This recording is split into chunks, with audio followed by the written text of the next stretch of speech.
கமுருதே ரொம்ப சந்தோஷமே எனக்கு முருகே.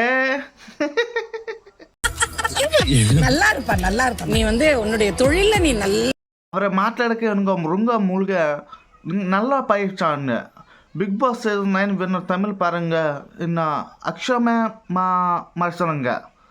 ஸோ என்ன மனுஷனுங்க சீசன் 9 இல்ல நீ நல்லா வர ஹீரோவா வளம் வந்து இந்த ஃபேமிலி வீக்கெலாம் போயிட்டு ஃபேமிಲಿ ವೀಕ್ நல்ல பையங்க, நல்ல பை முருகா, நல்ல பை ரொம்ப ಇಷ್ಟಮಾದ್ರೆ ಯಾರು ಬಿಗ್ ಬಾಸ್ చూసిన మారంగా సబ్స్క్రైబ్ మాత్రం లేక మాత్రం బిగ్ బాస్ ரொம்ப ఇష్టమాದ್ರೆ நல்ல பை சாப்பிடுங்க ஃபேமிலி வீக்ನ போயிಡ್ತಾರೆ. ஃபேமிಲಿ ஆடியன்ஸ்க்கு ரொம்ப ಇಷ್ಟಮಾದ್ರೆ எனக்கு கஷ்டமாதிரி நஷ்டமாதிரி நான் ஹாஜர் மாதிரி. ஸோ எனக்கு பாருங்கன்னா சொல்லுப்பா நான்